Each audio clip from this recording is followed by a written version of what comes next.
சுமார் 200 ஆண்டுகளுக்கு முன்பு கரூரை சார்ந்த ஒரு கணவனும் மனைவியும் நாடோடிகளாக பிழைப்பு தேடி மதுரையை நோக்கி வர்றாங்க. அப்போது இப்போ இருக்கிற மாட்டுத்தாவணி என்கிற பகுதி நகரமயமாக்கப்பட்டிருப்பதை போல இல்லாம 200 வருடங்களுக்கு முன்பு அடர்ந்த காட்டு பகுதியா இருந்திருக்கு. அந்த இடத்திற்கு கணவன் பெரியசாமியும் மனைவி வள்ளியம்மாளும் வருகிற போது பொழுது சாய்ந்து இருட்ட துவங்கிருச்சு. இனிமே தங்களுடைய பயணத்தை தொடர முடியாதுன்னு முடிவு செஞ்ச பெரியசாமி ஐயா தன் மனைவியிடம் நாம இன்றைய ராத்திரி பொழுதை இங்கேயே படுத்து தூங்கிட்டு விடுந்ததும் மதுரை நகரம் நோக்கி போகலாம் என்று முடிவு செஞ்சு அங்கேயே படுத்துக்கிறாங்க. அந்த வனப்பகுதியில் படுத்து தங்கள் வாழ்க்கையை நினைத்து சிந்தனை செய்தபடியே வள்ளியம்மாவும் பெரியசாமி ஐயாவும் ஆழ்ந்த உறக்கத்துக்கு போயிடுறாங்க. அப்போ வள்ளியம்மாவினுடைய கனவில ஆஜானு பாகுவான உடம்போடும் சந்தன வாசத்தோடும் குங்கும பொட்டோடும் முறுக்கு மீசையோடும் ஜடாமுடியோடும் அந்த ஒரு பெரிய ஐயா, நான் நீ இருக்கிற இடத்துல இருந்து 8 அடி தூரத்துல 8 அடி ஆழத்துல பூமியில புதஞ்சு கிடக்கேன். என் மண்ணை மதிச்ச நீயும் உன் புருஷனும் என்ன தோண்டி எடுத்து வழிபாடு செஞ்சீங்கன்னா வாழையடி வாழையா உன் வம்சம் இங்கேயே வாழ நான் வழி செஞ்சு கொடுப்பேன்னு சொல்லிட்டு கம்பீர சிரிப்போட காணாம போயிடுறாரு அந்த பெரிய ஐயா. தடால்டு முழிச்சு சுத்தி முத்தி பார்த்த வள்ளியம்மாவுக்கு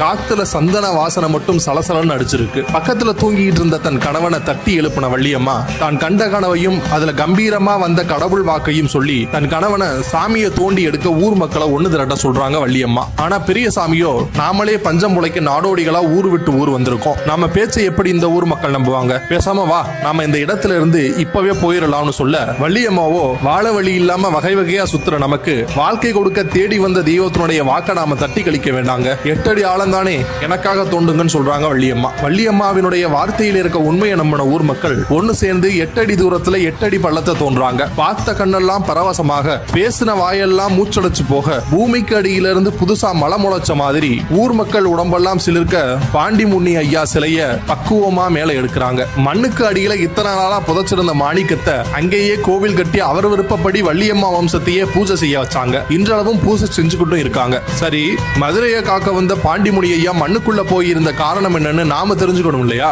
அதற்கு சுமார் 2000 வருடங்களுக்கு முன்னாடி கண்ணகிக்கும் கோவலனுக்கும் நடந்த கொடுமைதான் காரணம். அந்த கதை நமக்கெல்லாம் தெரிஞ்சதுதான். கோவலனுக்கு தவறான தீர்ப்பு கொடுத்த நெடுஞ்செழிய பாண்டிய மன்னன் தவறான தீர்ப்பை கொடுத்து தன்மானத்தை இழந்ததுனால அங்கேயே தன்னோட உசுரை விட்டு நேரே சிவபெருமான் முன்னால போய் நிக்கிறாரு. அப்போ அகிலத்தை காக்கிற சிவபெருமான், பாண்டியா, நேர்மை தவறியதால வளைந்த செங்கோல நீ உன் உயிரையே தந்து நிமிர்த்தி இருக்க, உனக்கு ஒரு வரம் தருகிறேன், நீ மீண்டும் பூமியில மனிதனா பிறந்து மக்களுக்கு நன்மை செய்யும் விதமா அரசாழ்வாயின்னு சொல்றாரு சிவபெருமான். ஆனா அதற்கு நெடுஞ்செழிய பாண்டிய மன்னரோ, தெய்வமே, நான் ஏற்கனவே மக்களுக்கு நீதி கொடுக்கிற இடத்துல இருந்தும் கூட தவறான தீர்ப்பை வழங்கி அநியாயமா கோவலன் என்ற அப்பாவினுடைய உயிரை பறிபோக காரணமா இருந்துட்டேன். இனிமே பூமியில எந்த மக்களுக்கும் அநியாயம் நடந்தாலும் அவர்களுக்கான சரியான நியாயத்தை கொடுக்க, என்னை நம்பி வந்து முறையிடுற மக்களினுடைய குறையெல்லாம் தீர்க்க இந்த மண்ணிலேயே காவல் தெய்வமா இருந்து என் கடமையை செய்ய வரம் தர வேண்டும்னு சிவபெருமான் கிட்ட பாண்டிய நெடுஞ்செழிய மன்னன் கேட்கிறாரு. இந்த வரத்தை மனமுகந்து தந்தருடைய சிவபெருமானோ பாண்டிய மன்னனை மதுரையில போய் தவம் இருக்க சொல்றாரு. கடும் தவத்துல பலகாலமா மூங்கி இருந்த பாண்டிய மன்னன்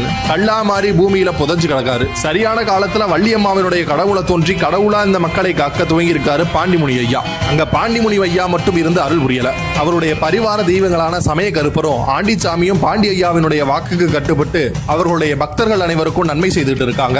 பாண்டிமுனி ஐயா சுத்த செய்வம். அவர் வெள்ளை நிற ஆடைகளையும் சந்தன அபிஷேகத்தையும் சக்கர பொங்கல் மற்றும் பழங்களையும் விரும்பி ஏற்றுக்கொள்ளக்கூடியவர். ஆனா பாண்டிய ஐயாவினுடைய காவல் தெய்வமா இருக்கக்கூடிய சமய கருப்பருக்கு அசைவ பூஜை செய்யப்படுது. அங்க வேண்டிய வேண்டுதல் நிறைவேறியதற்கு வெட்டப்படுகிற ஆடு கோழி காணிக்கைகளை சமய கருப்பர் தான் முழுசா ஏற்றுக்கொண்டு அருள் புரிகிறாரு. பாண்டிய ஐயா கோவில்ல இனிப்பில்லாத பொங்கலை படையலா பெற்றுக்கிட்டு மக்களை காக்கிற ஆண்டிச்சாமி ஐயாவை தாண்டி எந்த ஏவல் பில்லி சூனியமும் மக்களை ஒன்னும் செய்ய முடியாதுங்கிறது பக்தர்களுடைய அசைக்க முடியாத நம்பிக்கையா இருக்கு.